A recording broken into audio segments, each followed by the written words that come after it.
Bonjour mesdames et messieurs, ici Fabrice de la Patelière, envoyé spécial de Radio France pour constater au Canada, de visu sur place, les progrès de cette incroyable Vendéenne dont on nous a rapporté les exploits sur YouTube.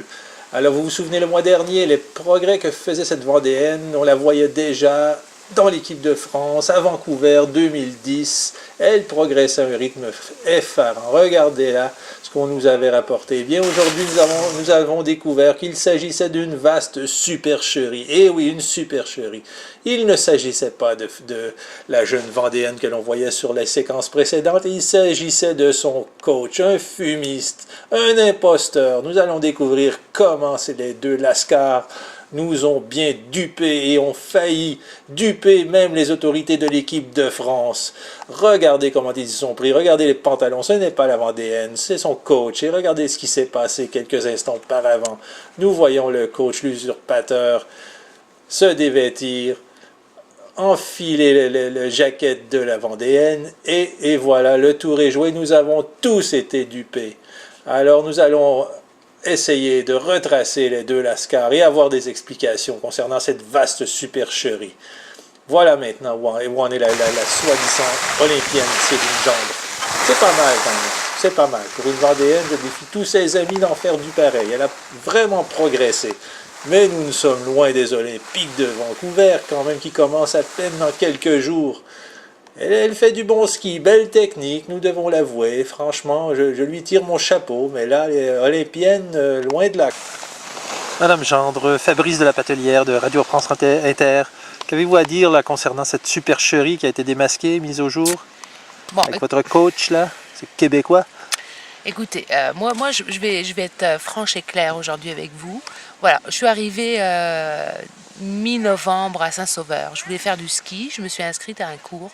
Et puis voilà que ce monsieur Pratt, j'ose dire le nom aujourd'hui, je le dénonce même. Vous l'accusez formellement? Je l'accuse formellement. Donc ce monsieur s'est présenté comme étant mon professeur. Et puis nous avons donc eu un cours particulier qui s'est bien passé. Et puis là, tout d'un coup, il s'est mis à me dire que j'avais vraiment un don pour le ski et que vraiment je pouvais prétendre faire les Jeux Olympiques de Vancouver. Écoutez, là, bon, puis il a commencé à me faire la cour, aussi à me draguer. Hein. Tout s'est un peu mêlé. Hein, y aurait-il une histoire de fesses?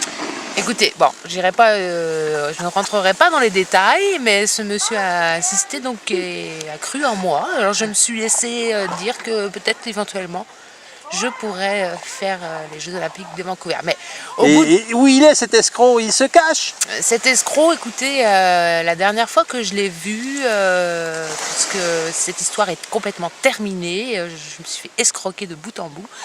Je ne sais pas où il est, mais à mon avis, il est encore en train peut-être de draguer une nouvelle fille et lui faire croire. Et écoutez, c'est vraiment un crosseur. Alors c'est québécois, il faut les avoir à l'œil, c'est québécois? Oui, tout à fait, tout à fait. Je ne m'y ferai pas reprendre d'ailleurs. Et maintenant, je fais mon ski à mon niveau et tout va bien. Alors comptez sur moi, je vais poursuivre mon enquête et je vais essayer de le démasquer, de le confronter, ce fumiste.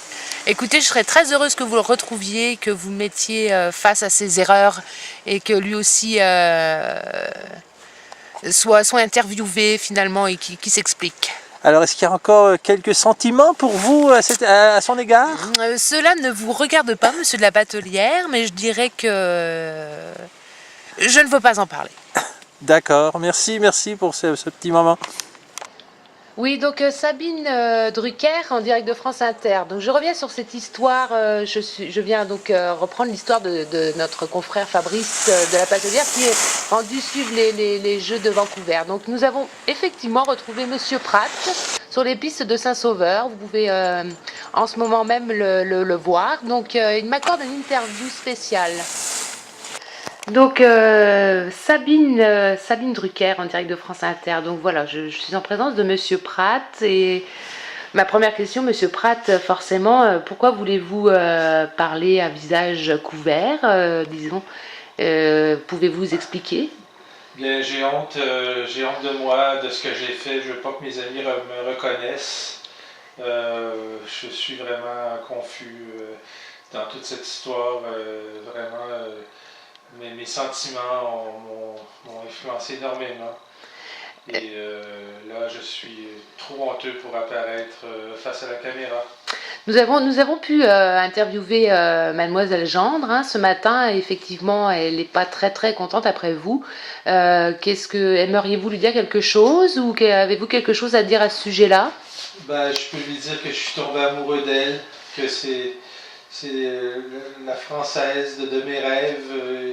J'ai toujours rêvé de tomber amoureux d'une Française. Je croyais l'avoir trouvée. Et mes sentiments ont pris le dessus et je lui ai fait croire qu'elle pourrait aller aux Jeux Olympiques. Et elle m'a cru, elle est un peu naïve quand même, mais elle m'a cru, puis moi ça m'a emballé, alors je suis tombé dans cette histoire de fou, puis aujourd'hui je suis plein de remords et j'aimerais avoir une chance de la reconquérir. Bon, ça, écoutez, c'est à vous de voir ça avec elle, hein, mais effectivement, c'est vraiment une histoire rocambolesque que nous vivons ici en direct de France Inter. Donc voilà, mon cher confrère. Je voudrais ajouter que je m'excuse auprès de sa famille, de ses amis qui ont suivi et qui ont été vraiment encore plus naïfs en croyant toute cette histoire. Je ne croyais pas que les Vendéens pouvaient être aussi naïfs et qu'on pouvait leur faire croire autant de trucs. Bon, écoutez, ne revenons pas sur des histoires de Vendéens, etc. Monsieur Pratt, je pense que vous en avez assez fait comme ça.